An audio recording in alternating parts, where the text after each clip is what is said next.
Good morning, everyone. I'm Claudio, and I supervise the 3D graphics here in AnteMotion. Today, I'm going to show you our procedural content generator tool. And I'll start by showing you a finished level first that we already made, so you can see the end result. Is everyone familiar with Unreal Engine 4?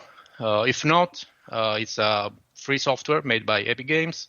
It's a marvelous piece of engineering. It's free to use since 2014, and they've developed on top of it hundreds of thousands of games, both indie and blockbuster titles. It's widely used, and recently, in the past years, even among the business-to-business industry, which is our case in the automotive. So this is Unreal. I'll show you the finished level first. We already made. It's industrial based. So we generated this level with an industrial layout, which is this. It's based on an OpenDrive road description. If you're not familiar with OpenDrive, it's a standard format made by the automotive industry, and in the past years absorbed by the ASAM as a standard, and being continuously developed. It's now at the version 1.6. This road description is, let me show you, it's this one. This is the sample that we are seeing now. This is the viewer, the logic viewer. So we have in this OpenDrive sample, which is an XML basically, we have all these roads with road marks and sidewalks and parking spaces and traffic lights and crosswalks, etc., etc. Everything codified in this XML format, which we use as a starting point. And then we create this. This is the final level, but we will now see with help of Mattia, we will recreate this level again, step by step. We will change some of the parameters, and we will see the whole pipeline as we built it in Houdini. If everyone is not familiar with Houdini, it's a bit less famous than Unreal Engine. It's another fantastic piece of software. It's built to give tools and aids in procedural programming, among other things, and procedural modeling. But they also do other stuff like terrain simulation and VFX. It's a fantastic software. And we built our pipeline on top of this. So now Mattia can take the sharing capabilities.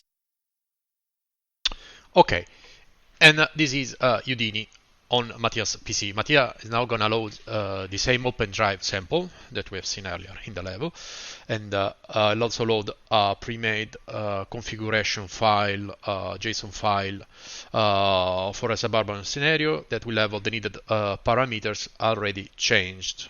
These parameters are like the load density, which has to be a smaller number for a suburban house compared to an industrial building.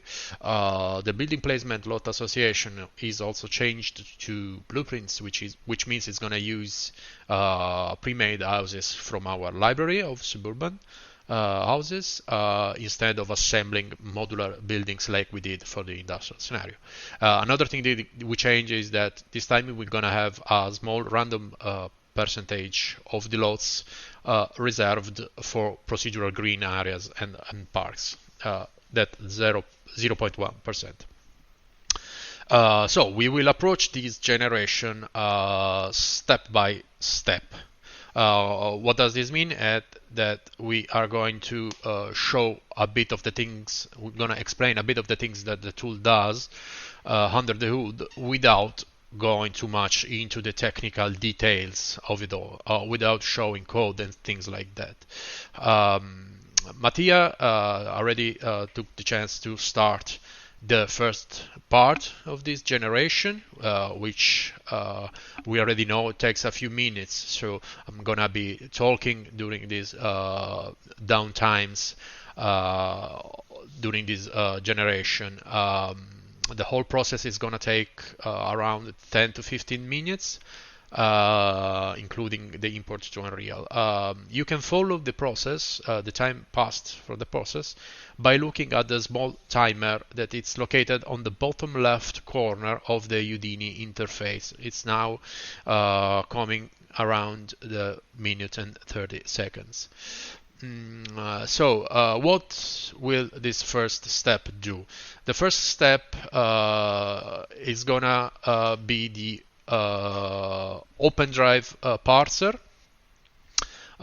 It's written in Python and encapsulated here in Houdini. The parser reads the OpenDrive sample file and extracts and transforms all the information it needs.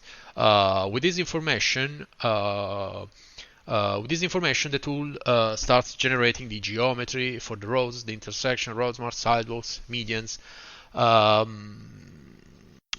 Okay, Mattia opened the documentation to better hide my explanation of the OpenDrive. This is a good image for OpenDrive to quickly explain what it's doing. So in the sample we have these lines, these splines that indicates the median of these roads with the lanes, the parameters for the lanes, elevation, which lane is a driving lane, a sidewalk, where are the traffic light placed, where are the crosswalks, where are the road marks, what type are the road marks. What you see in the image is a junction. Junction are a particular beast because they have to be handled in a certain way. It's a bunch of road IDs converging all together in a junction, and then they are connected to each other inbound to outbound through overlapping lanes. We will see how this will play out in the generated geometry, and I'll explain further once we see the end result. What we'll also do is take the position for eventual objects like traffic lights, signals, and create the procedural poles for them. Any other type of arbitrary object specified in the sample, like hydrants, benches, advertisement, everything that can be specified in an OpenDrive. We can generate also tunnels and bridges if they are properly tagged and exist in the sample. There is elevation, lateral profile, etc., etc. The first step of the generation is complete. As you can see, there are the poles that I mentioned earlier, the medians, the sidewalks, the road marks, and the peculiar geometry of the intersection. The junction, is the result of our algorithm picking all the overlapping roads going from one road to the other inside the junction, and then created this result, this output result, which is the proper geometry needed to the single geometry needed for the junction. Next step is the terrain and the landscape. What does this step do is it's gonna create a terrain around the road meshes and sidewalks generated. In this case, it's pretty quick because the sample is not georeferenced, but if this was the case of the georeferenced sample, we could have used the public available 30-meter precision world elevation maps that would have gone together with this sample, like for a city, an existing city. In this case, this example is not georeferenced, as I said, so it was pretty quick, and we got this flat area highlighted where we where the algorithm picked the geometry for the roads. The next step, the third step, is the it's already done, is the lot extraction.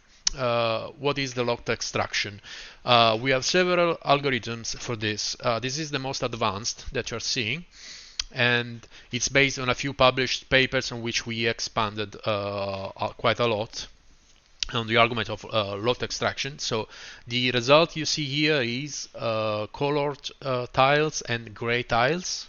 around what was supposed to be the generated road geometry.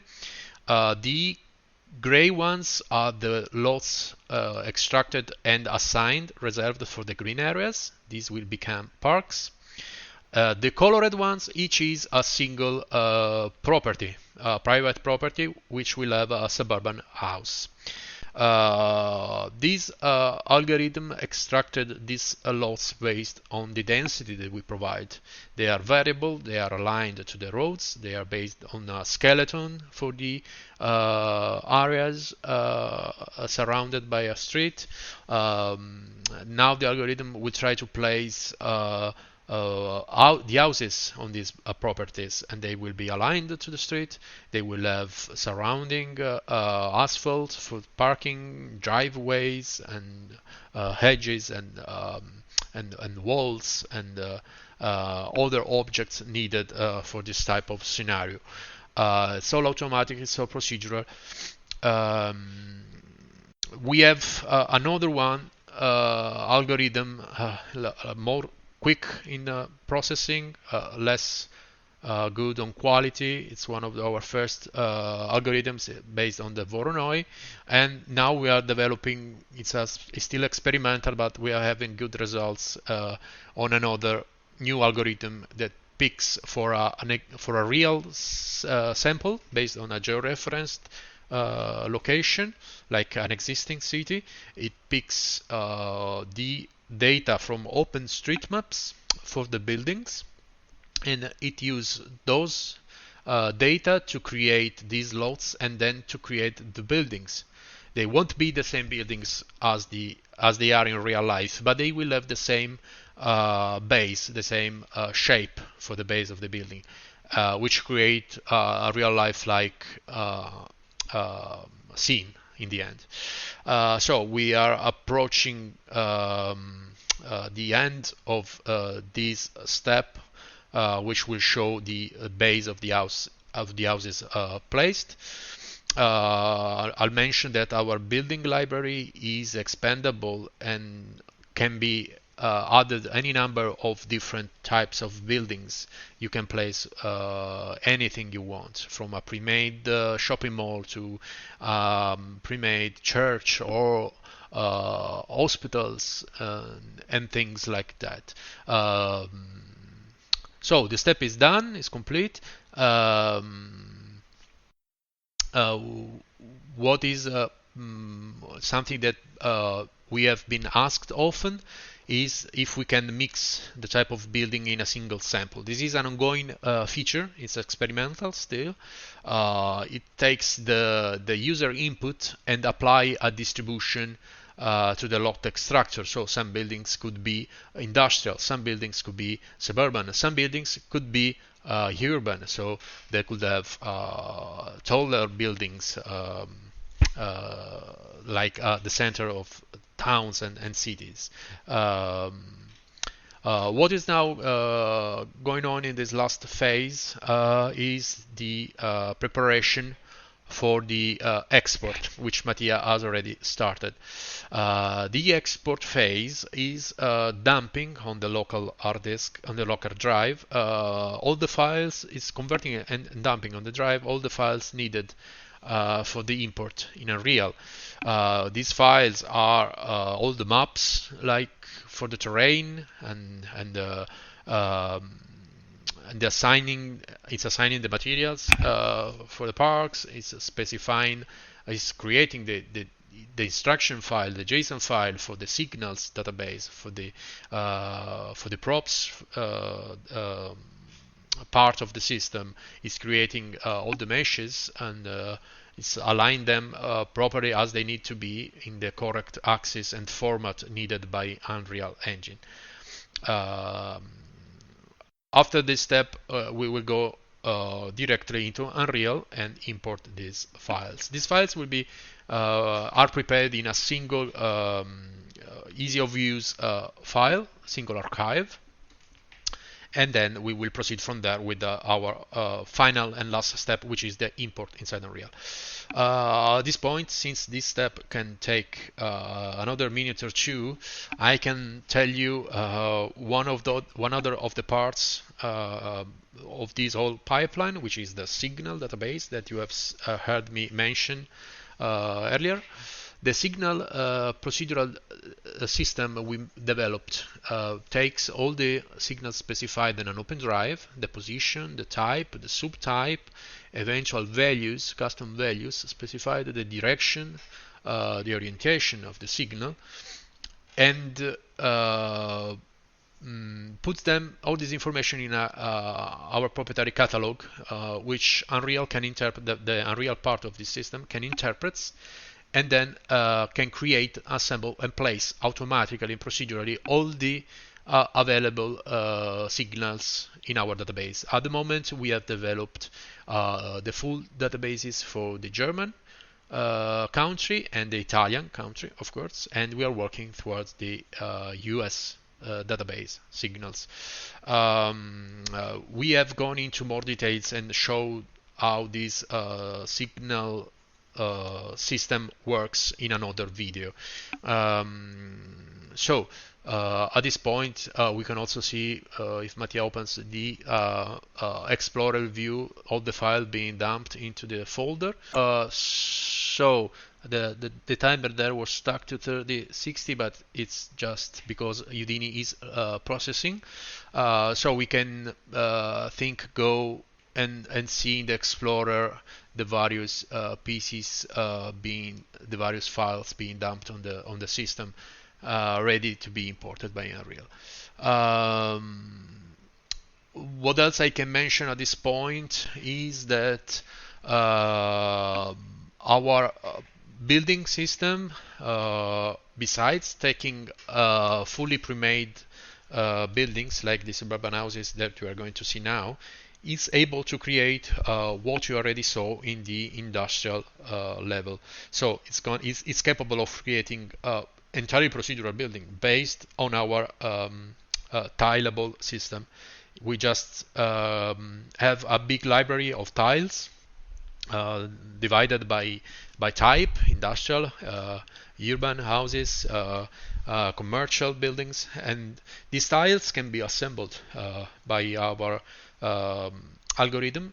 The building generator algorithm can be assembled to form entire buildings of specified types, and with changing materials, changing heights, changing roofs types, and etc. etc. We have seen a little glimpse of what this tool can do in the industrial scenario. We have other samples available if needed to show the urban and other type of capabilities of this system, this building system.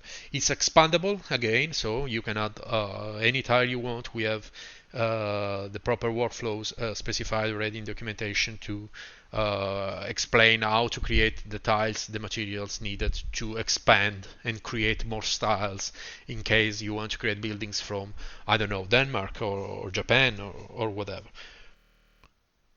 This is the last phase, the import in Unreal Engine 4.26.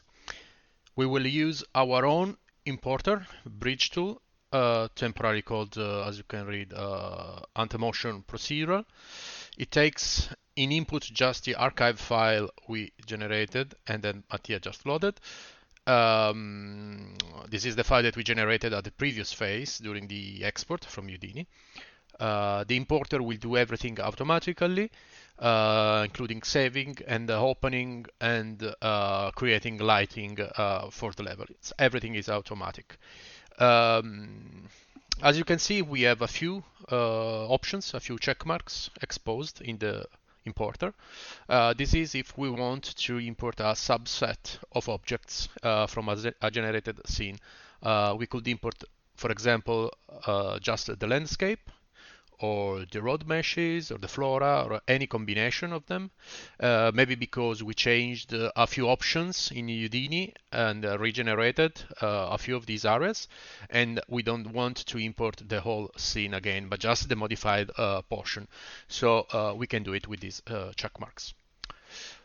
Here the import, we're going for a few more minutes, so let's just fast forward this time until it finishes and opens the level.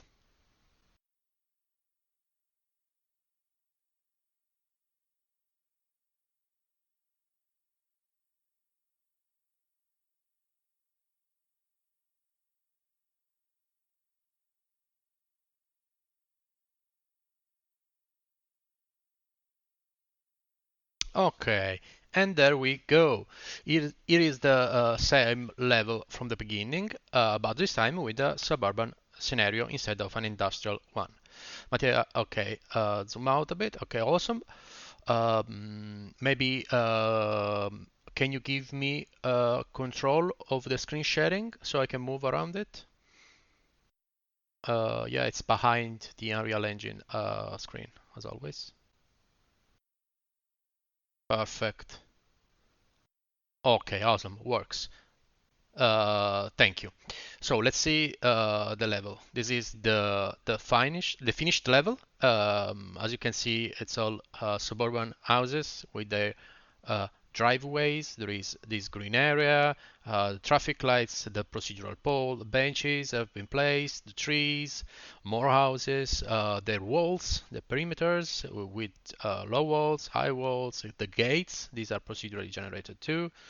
Let's go in this road, the sidewalks, traffic signals, as you can see, the crosswalks, etc., etc. Everything is here. Another intersection with these complex road marks. Let's turn around for the lighting. And that's it. Thank you for watching. Bye. Bye bye. Thank you.